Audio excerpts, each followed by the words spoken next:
Welcome back. Bishops, priests, and people came together in Lufkin today to commemorate the impact of Black Catholics.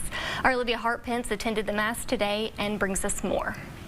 I tend to put Lufkin, Texas and Black Catholics together.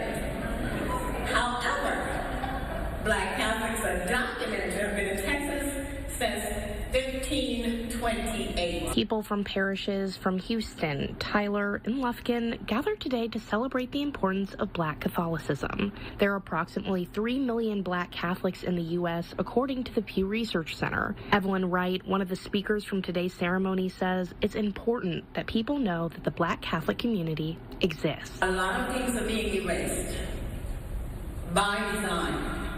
So we have to look back and fetch what is at risk of being left behind to pass on to our children, our grandchildren. The Mass and ceremony honored Black Catholics of the past. Reverend Greg Kelly, the bishop from the Diocese of Tyler, quoted Dr. Martin Luther King in his message, prayed for unity, and commemorated those who paved the way in Catholic history despite discrimination. Lives of countless African-American faithful Catholics persevering in their faith in Jesus in the midst of suffering, in the midst of violence and injustice of racism. Father Denzel Fatanagay of the St. Patrick's in Lufkin says it's important to honor Black history within the church, which starts with acknowledging the Black presence within the church now.